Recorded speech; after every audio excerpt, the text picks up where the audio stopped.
and welcome back to Conversations with Nash. Guys, this is the second time I'm filming this because I deleted the entire thing. I filmed and then I deleted it.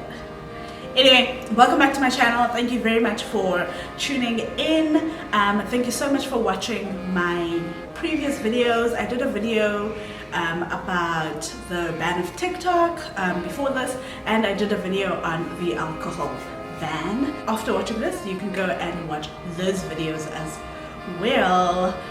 Okay, so I did a poll.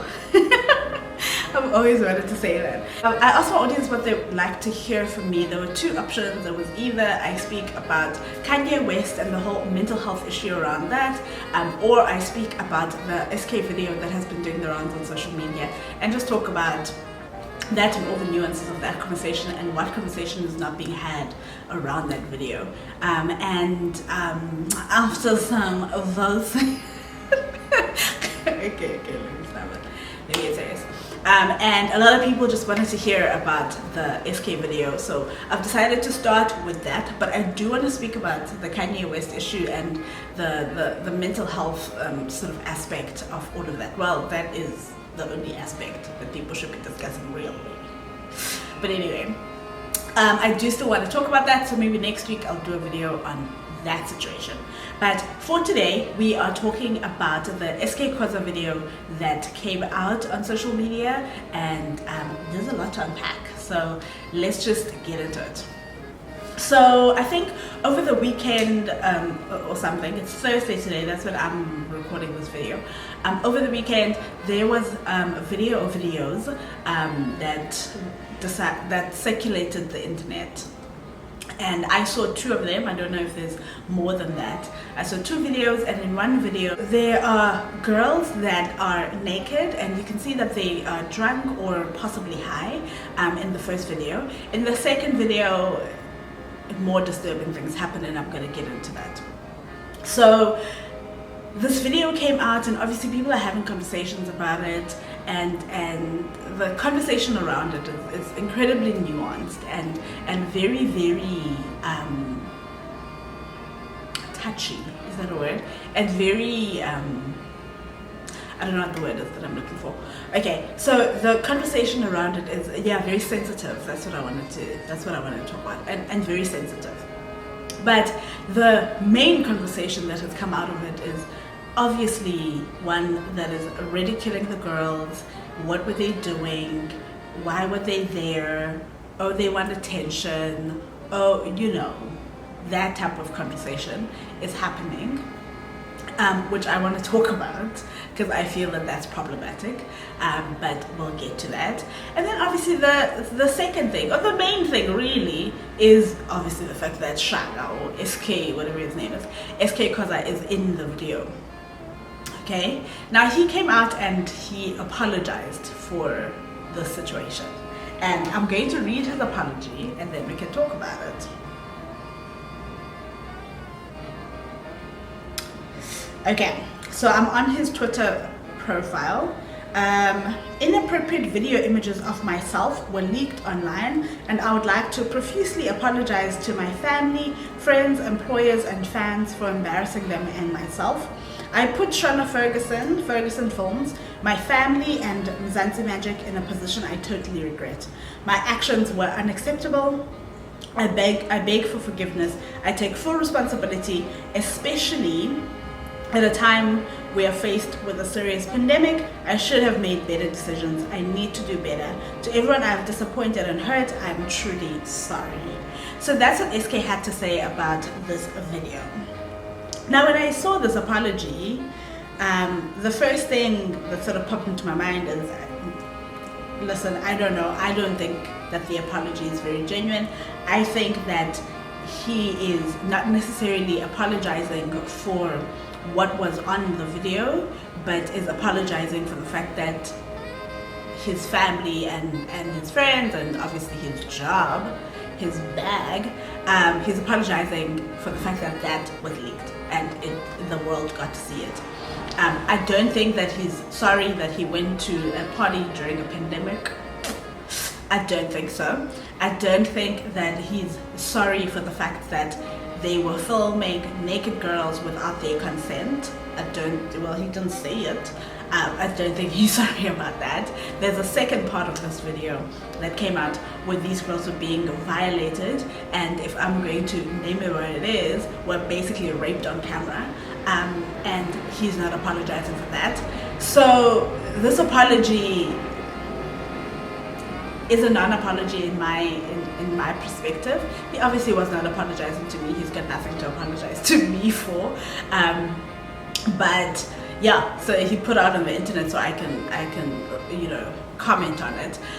But yeah, this apology to me is to save face. This apology is a PR statement that Shauna Ferguson Films probably asked him to put out because they don't want to remove his character in The Queen and lose lots of money. Okay. Anyway, that's what I feel about this apology. It does not address the real issues in that video, because I don't care that you were in that situation. I don't care that you're a trifling husband who was caught in a situation he shouldn't have been. I don't care. What I do care about is the violation of these girls' privacy, the violation of them physically, and I care about the rape that happened on camera that nobody's talking about. That's what I care about. The rest, I don't really care.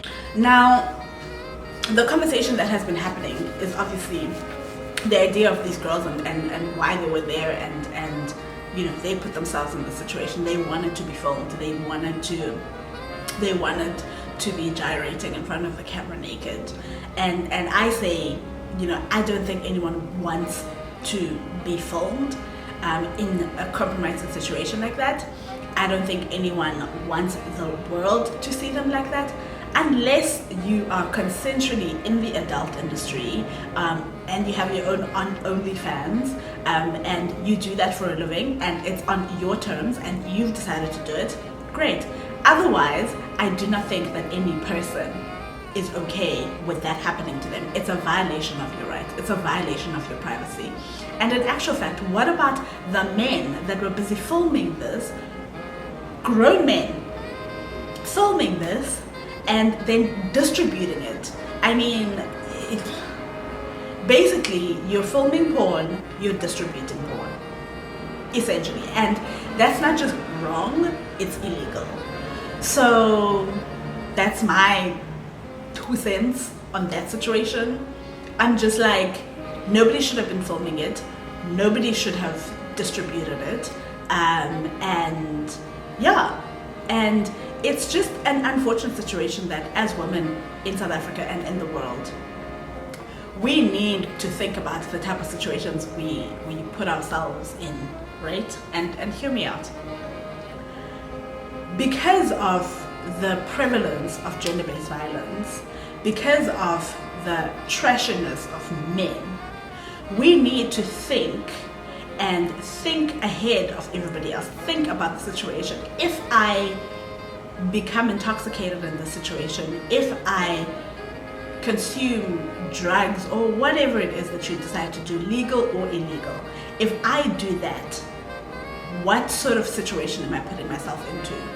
And the answer is always not a good situation for you. And it's unfortunate because men are trash, so they will take advantage of the situation. You will be violated, and it's no longer a matter of if, it's a matter of when. And it's sad, but it's true.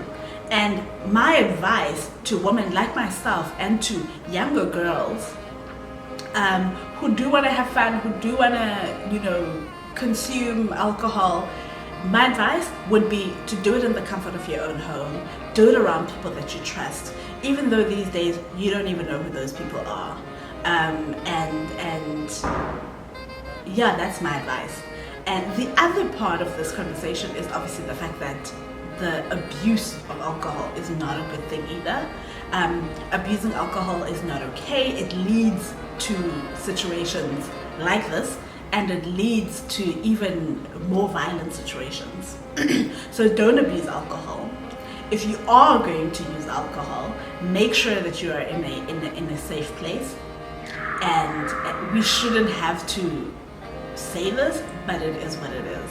It's the world that we live in, and it's unfortunate, and we don't condone the men that decide to take advantage of situations like that, like these men that were in this video. We obviously don't condone those, but to safeguard ourselves, this is what we have to do. These girls were violated, point blank, period.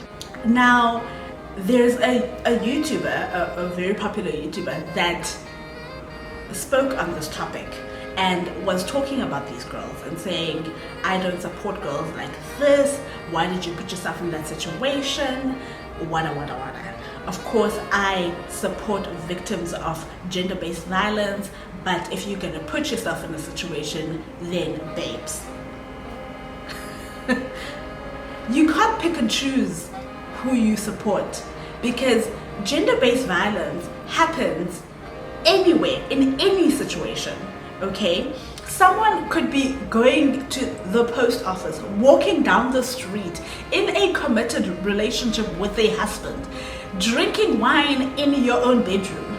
It can happen to anyone. You can't pick and choose and say, oh, those that are like this I support, but those that are like this I don't. It doesn't work that way.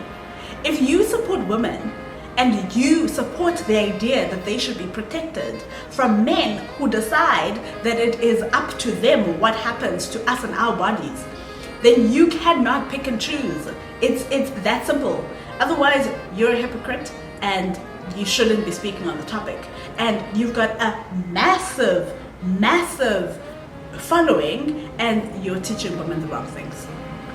And scene. Okay, I wasn't acting. But I have a problem with that. I have a problem with women who choose which women to support. I have an issue with that. Share your thoughts in the comment section below. Let me know what you think. Okay? Now I have different notes on what it is that I was going to talk about today. This video is becoming longer than I actually wanted to talk about. I've spoken about SK's apology. I asked her, is it genuine? I don't think so. Why were they filming? And listen, I'm 30 years old. I know you go to parties and cameras are prevalent right now and people are always filming everything, and I get it. But I think rule of thumb should be when clothes come off, the cameras get shut off. Like, I think that should just be something that, you know, happens. Especially when there's alcohol involved and there's no way that someone would give you consent to film them.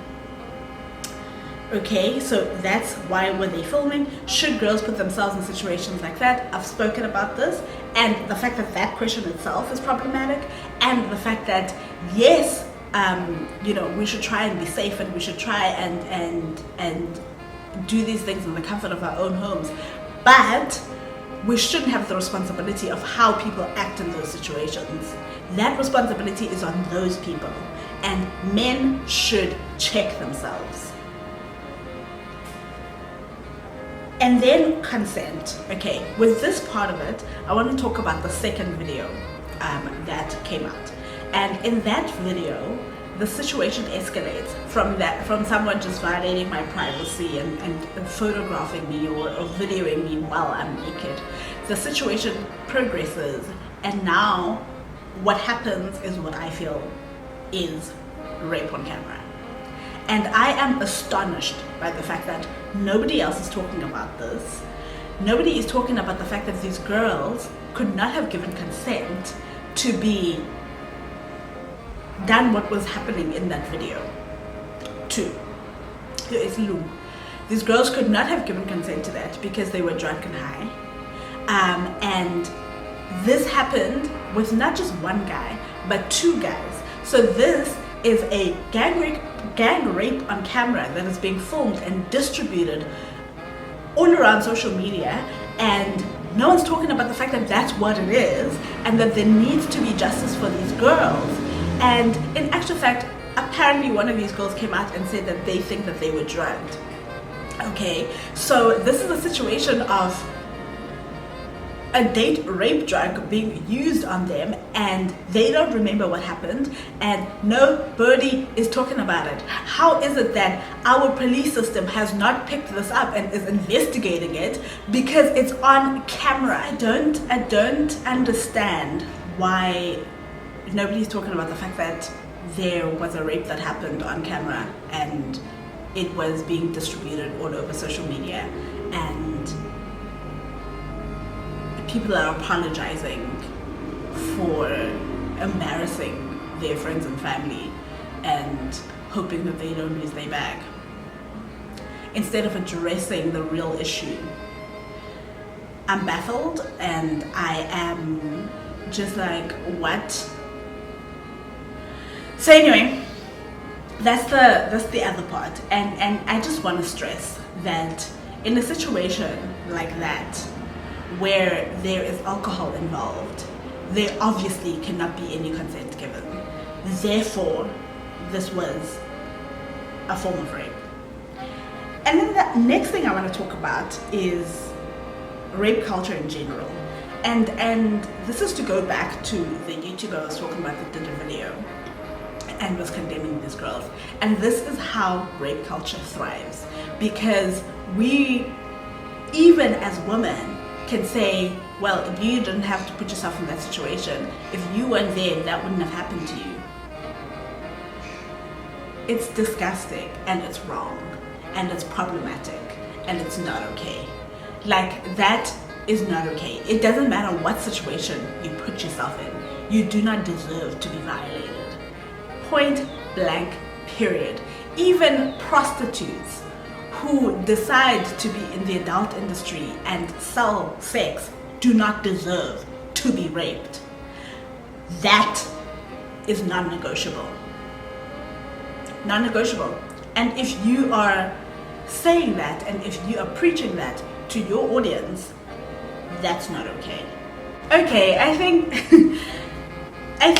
that I should, leave this video here. This has been the most difficult video to film, not only because this is a difficult topic to talk about, but because I've had, first I deleted it, then I'm having phone calls left, right and center.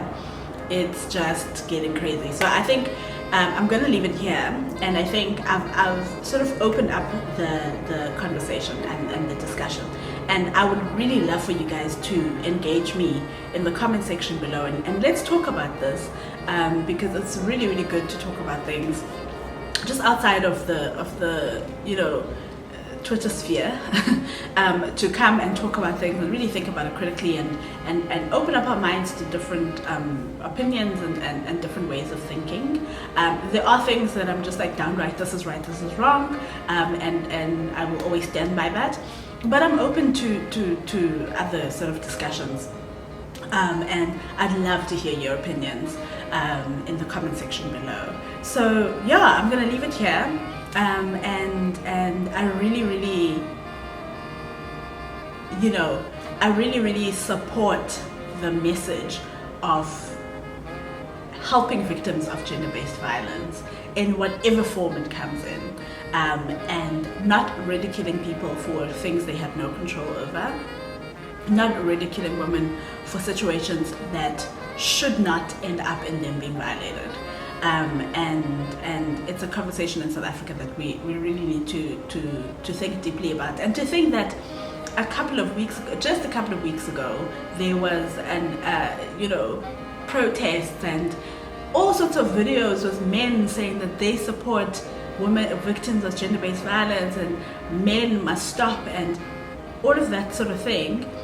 For something like this to happen, and this conversation is just not even in the conversations. I haven't seen this conversation online, and I think it's important that it should be had.